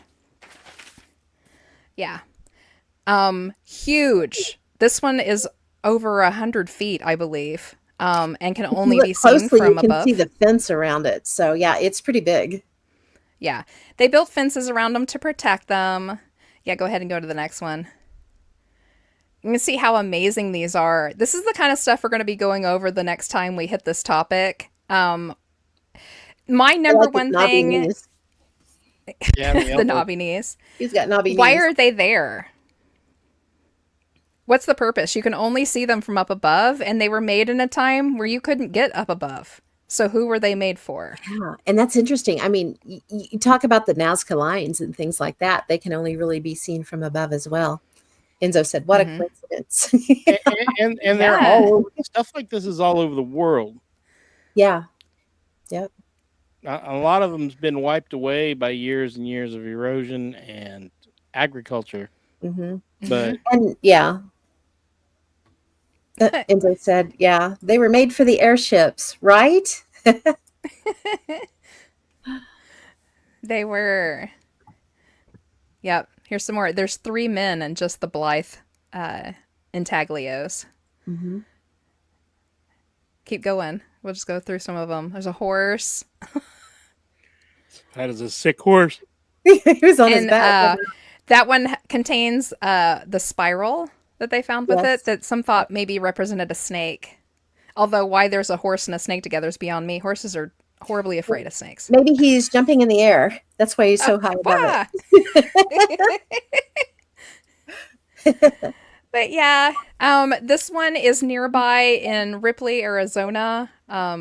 There's actually, just so you'll know, like there's so few good pictures of these. This is all within the Colorado desert area. There's well over 100 intaglios accounted for of like human shapes and animal shapes and geometric shapes and spirals. And there's even a maze. So they're more widespread than you realize. We tend to forget about things that we can't see every day. So, and if you can only see a portion, whatever's in your view, if you see 10 feet of something, you're not going to have a grasp of the enormity of it or the complexity of it from that point of view. Do we have some more? I think we do. Oh, there's tons. Yeah, there's the maze. Yeah. It's really hard to see, but it's widespread. It goes all the way from from the road clear over to the mountainside. It's been there for a long time. The American Indians in the area claim that it was not them who built it, but they used it, they would use it to see, they would send like new warriors and stuff out on it to see if they could make their way through the maze and complete it in a certain amount of time, and like get themselves lost and then find their way out. It was kind of like a like a new beginning type of start you on your path Nice. type of thing. Yeah. Very cool. Yeah. The Yuma ones, those are all within that area too. Those are right near the Arizona or the Colorado River, excuse me.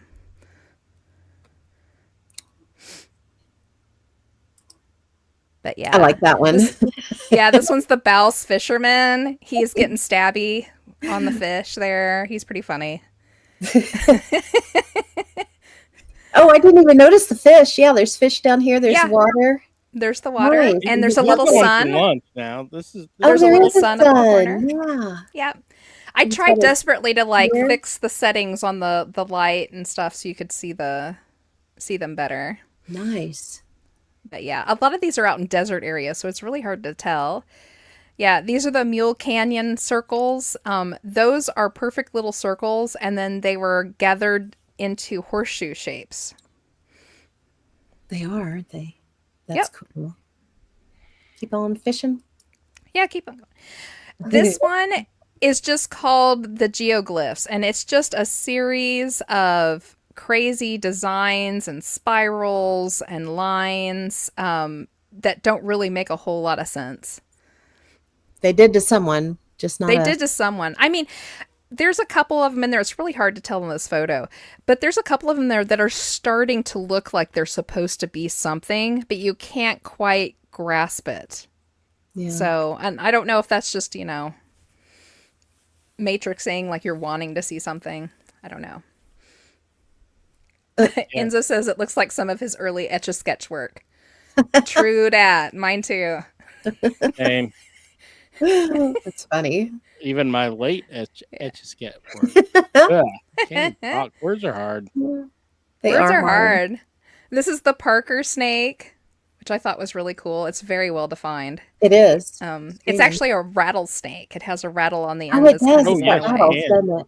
Yeah. And it's got the The head, the shovel head shaped is head. shaped of, yeah. Mm-hmm. Yeah, sure is. This one I thought was really cool. This is called the Brawley or the Brawley Attack. It's a little hard to tell, but if you look up at the very top where it goes black, that's the edge of a cliff. And if you look, there's the Ooh. top half of a man kind of upside down, and behind it is a snake. It's supposed to be a giant snake chasing a man off a cliff. Well, Tell I me when I mean, hit the man. Is it right here? Yep. yep. See that notch? His body is right there on that notch with his Okay. arms. There's Yeah. the notch. Yeah. Yeah. Oh, I And see his his arms arms are- now. Okay, yeah. Yeah. There's no Is- And there's escape. his head. I could only find like the one picture of it, and the picture was so Huh. grainy as it was. It was really hard. But it's a super long snake chasing a man off a cliff, which I thought was pretty funny. That sounds like almost a creation story. It is. So we have enough time. I can talk about it just a little bit before we go to notebooks. I'll tell when we go and do this another show on these. I promise I will go back and tell you some more about these. I have information on all of these. This one is part of an impressive set. I think it's the Ute Indians maybe in this area. Don't quote me on that. They have a creation story that involves giants. Giants once lived in the area for them, and their petroglyphs, they claimed that they didn't make them. The giants made them to show them how it once was before they left.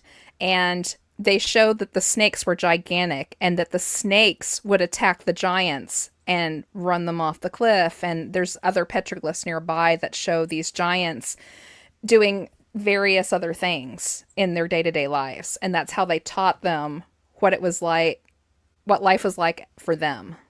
It's kind of interesting. Enzo said it's a graboid. Can you fly? That's funny. Yep.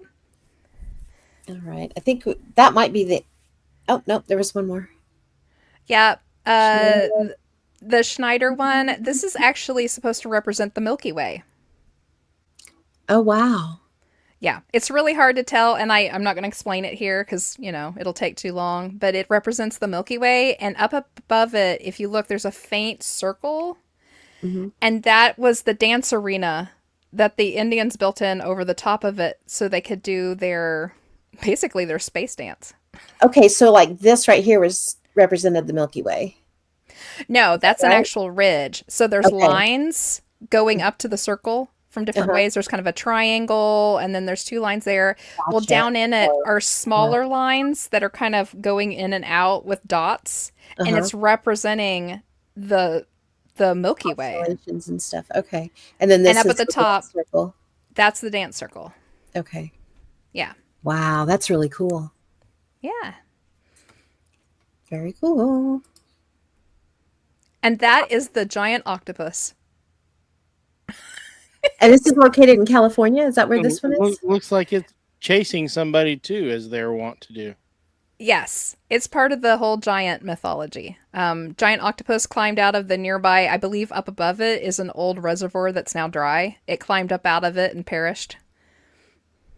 Wow, that's cool. Hmm. Yep. And this is the pilot knob horse. And this one made me laugh so hard. They tried dating it and it dated extraordinarily far back, but the scientists poo-pooed that and said that the testing must have been wrong because there wouldn't have been horses there until after the Spanish came through. And so Oh, said it is what the too. pork was going on back then. Yeah. Wah, wah. But Okay. anywho, we should get moving on here because it's 8:40 already. Everybody, it's time for some notebook games. You know what to do. If you're new here, I have 5 notebooks full of research. Pick a book 1 through 5, pick a page 1 through 100, and I will read whatever is on that page, even if it's like Bigfoot, weird history, crop circles, or just, my shopping list. We'll find out what it is. Right? Could be anything. It could be anything. Chris came through with book 3, page 16. And we All appreciate you right. guys indulging in our insanity tonight because you can tell Yes. we're all like, the whole time we're talking about this stuff. Well, I have been studying. Ooh, This nice. is Hoot Owl's Pass in Coffeyville. Oh, cool. Yeah. Okay, so Hoot Owl's Pass in rural Coffeyville, Kansas. If you don't know where that is, Coffeyville is the famous little town where the Dalton gang got taken out because they tried to rob 2 banks at the same time. Womp womp. Unwise. Very unwise. It's about 15 to 20 minutes away from where we're sitting right now, so not far away. So we actually kind of grew up with this as one of the old haunting tales in the area. So Hoot Owl's Pass, it was a site of a small battle between federal troops and Osage Indians back in 1870. And unfortunately, the Indians were all massacred at that site. Hoot Owl's Pass is an area along a creek where a bridge sat at until around 1995 when they tore that out. It sits just south of the large Osage encampment called Claremorstown on the Verdigris River. So if you are heading out of Coffeyville, if you turn and go towards the east, a short ways, and then I believe it's the first road you take Back to north. the left, Yeah. that'll wiggle you up kind of in that area. You can't get back into it anymore. It's on private land now, but that's the general area we're talking about right there. So during the late 1860s, Montgomery County was still considered the Osage Diminished Reserve. Many skirmishes between the federal troops and Osages were happening over early homesteaders squatting on Osage lands. They fought for the white guys' rights, unfortunately, instead of the Indians, even though it was still their reserve. Yep. Many of the small battles happened throughout the county were before the Homestead Act was passed, and the treaty for the Osages removal was signed in September 1870. So Hoot Owl's Pass is known for its owl hoots and its fog and cars dying and the radio kicking off and not getting it to restart. I've had several stories pass my way, and it all starts out the same. And I'll tell you one of them. A dear friend of mine told me he grew up in the area, and him and his brothers used to go down in there to scare each other because it worked. They would go sit down there on that low water bridge, and they said, you'd turn off the car and roll down the windows. And they said if you sat there for long enough, the fog would roll in up off the creek bed, and it would get really thick so you couldn't see past the front of your car. And if you heard the hoot owl hoot a few times, you knew it was time to get out of there. And a lot of the times they did have a hard time getting cars started. Now, I'm assuming it's probably just because they had crappy old cars. You know, they were teenage boys. You know, how great could their car be? But I bet that. Right? They used to do that. However, there was one time where this happened and they got the Oz effect. And if you know us, you know what the Oz effect is. Everything went very quiet. No birds, no sounds, no nothing. It almost feels like your ears are going to pop sometimes from the pressure. They got a very, very bad feeling, and something hit the side of their car so hard that it shuttered the car. Oh, God. I would freak. They were rolling up the windows as fast as they could. Of course, they didn't have the buttons back then. It was rolling up the windows as fast as they could, trying desperately to start the car. And finally, after 5 or 6 tries, it kicked on. They kicked dirt to get the heck out of there, and they were kind of done with it. Yeah. It is a well-known haunted spot. So, yeah. Julie's asking where to find the Friends show. Are you on that, Mark? Post her up a link here just Awesome. in a second. I saw you look busy, so I was thinking that's probably what you were doing. That's exactly what I'm going to do here. So yeah, for anybody else that doesn't watch the Friends show, highly encourage it. It's a really fun one. You can find it in our lives on YouTube at What If Tomorrow on the Fringe. And it is, I want to post the,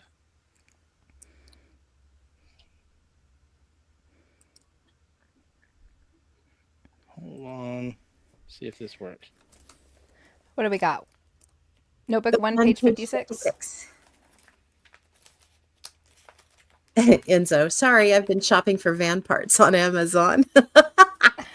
So for everyone that doesn't know, our buddy Enzo got his van. Yay! Yay! We're so happy for him. Oh, okay. I had to flip back a couple pages to see what I was looking at. This is part of the listing of the people who died mysteriously who were involved with the mummy of Otsiaka, the Iceman. Oh, okay. So just a little quick overview for those of you who may not know. So the mummy of Otsiaka, the famous Iceman, they found him. He was like from 5,000 years ago. He's one of the oldest mummies they've ever found. Yep. His mummified remains were found on September 19th, 1991 by 2 German tourists in the Alps on the Austrian-Italian border. So there was a whole lot of spiel that went down with digging him out of the ice pack and bringing him back and researching him. But he ended up being some kind of a bad omen or bad luck type of thing, because just about everyone who had any kind of dealings with him from the beginning to the end all died of weird, mysterious deaths. And this page that she picked is part of that listing. So I'm just going to go through it really quick. So Rainier Hotzel died in 1992, a few months after Fritz Hotzel, the man who filmed the Iceman's removal, died suddenly after just releasing his documentary of the excavation. It was later found he had a unknown brain tumor. Helmut Simon died in 2004. The second man who originally found the body was, he was found frozen in ice near the exact location of the Iceman. He had fallen from a cliff above during a freak blizzard. So he literally did the same thing the Iceman did. Dang. Followed in his footsteps. Yeah. Yeah. Dieter Warnecke died in 2004. He was the man in charge of the mountain rescue team sent to retrieve Simon, the last guy who just died. He was in charge of the team that went and got him, and he died of a massive heart attack 1 hour after Simon's funeral. Conrad Spindler died in 2005. He was one of the first archaeologists to examine the mummy. He publicly scoffed at the curse when the media brought it to light after all the 2004 deaths. He stated, "The next thing you'll be saying is that I'll be next." And just after, he died of complications from multiple sclerosis. Oh my gosh. Yeah. Dr. Tom Loy. Dr. Tom Loy died in 2005. He ran the DNA analysis who discovered different blood types on the clothes of the mummy. He came to the conclusion that the mummy had died after a battle. Just before the release of his book on the topic, he died suddenly of a blood condition. It was later found out that he became aware of a clotting issue he had just after the mummy was initially discovered. The author, Neil Gordon, received an injury under his right arm while writing the history of the mummy and the history of all these guys dying. He also almost died. So, From an injury under his arm? yes. That's crazy. Well, where was Etsy's fatal blow? Didn't he have like a sword in his shoulder or something like that? Yeah, I think it was in his ribs or something like Is that that, where it and was? he just slowly bled out. I mean, it was slow, too. He had a full meal in his stomach. Like, he had time to get away from the battle, get himself comfortable, make himself something to eat, and they think that he probably ate and got comfortable and took a nap and just died in his sleep. So, yeah. And there was more deaths than that. The list goes on, but we're not going to go past that page. Pretty interesting. All right, what's the next one? Book 4, page 27 for Enzo.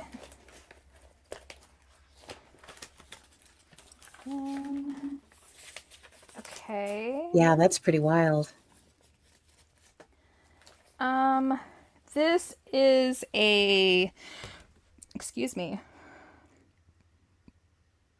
Ginger said cursed mummies and cursed dolls. Woo. It is. A lot of that going on. This is an anonymous story written by a gentleman in 1996 out of Fort Leonard Wood, Missouri. He was lost in the woods at the time. This is his personal story. It says, while attending Army Drill Sergeant School in 1996 at Fort Leonard Wood, Missouri, I palled up with another student who was, as I, more interested in the outdoors than... I was more interested in the outdoors than the nightlife. Sorry, this is, his own writing, so it's a little weird. We started exploring the Big Piney River east of the base's cantonment area, where we discovered a series of caves along the east bank, one of which allowed unfettered access, while the other one nearby were heavily barred to prevent entry. One day, while scouting the hillside in the area, we were hailed by a local conservation parks ranger who warned us against looking for Indian artifacts. We asked him about the barred-up cave, and he told us that while many in the area were closed to protect endangered bats, the one that we found contained mummified remains that looked too far out of date and were not related to our current Native Americans. In his opinion, the caves had been sealed, not because of the claim of sacred burial, but due to the inconvenience that they posed to both accepted anthropology and Native American legitimacy. This also runs parallel to the sordid story of the Kennewick Man in my native state of Washington, where local tribes have stopped and sealed archaeological digs when the findings brought the native heritage into question. So just a little... Yeah. I have a lot of those. If I run onto like a personal story that I think is just has some validity or is very interesting, I'll just throw it in with my notes. So nice. Yeah. Okay. Notebook 3, page 29. I'm losing stuff. Okay. Yes, we're up to Notebook 3, page 29 for Ginger. Okay. This is, what is this? This is a listing of names. What is this? Oh, time travelers.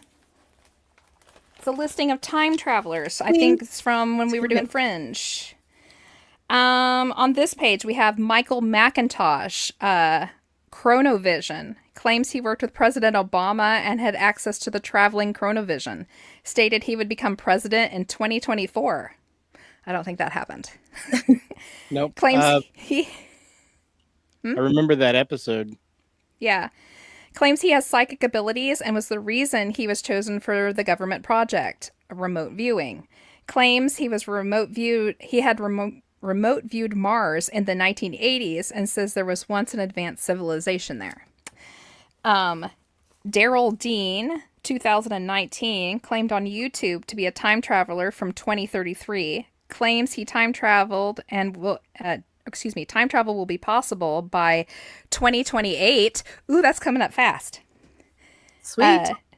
And that is the same time the existence of aliens will be revealed.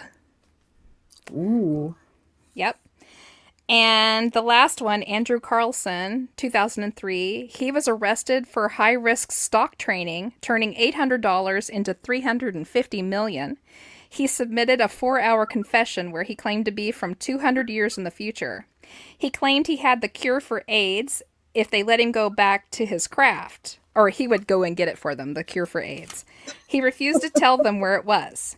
A mystery man posted his bail, and he was never seen again. Investigators could find no records that he ever existed. That's crazy. Some funny time travelers for you.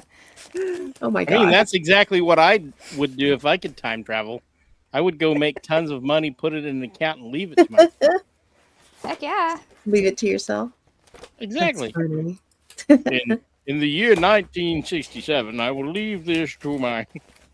The next one's for Sylvain. It's book 2, page 4, please. Okay. This is the Conway Ghost Mystery, Alexandria, Nebraska. In 1978, a local man named James Conway, nicknamed the Wild Irishman, was making his way home to his cabin from another drunken debauch in town when a As runaway... one does? Yes, as one does. When a runaway wagon, horse, and team collided with him, he was horribly impaled on a wagon tongue and died shortly after. After this, his wife was found under an oak tree near a set of railroad tracks. Her body was seemingly free of illness or assault, and her death became a local mystery.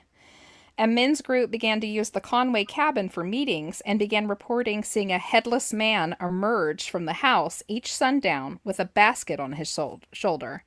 Soon stories of a woman in white seated below the old oak tree began to circulate. She roams the tracks and scares people away from a footbridge nearby. In the 60s, the cabin was dismantled and moved to Big Sandy River, where it can be seen today. The headless apparition didn't seem to follow the house. However, odd happenings still occur within. So, little ghost story. Nice. All right. Yeah. Okay. What about? Chelsea jumped in with book 3, page 53, please. All right. We can do that.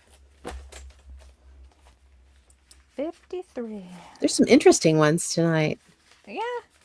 Yeah.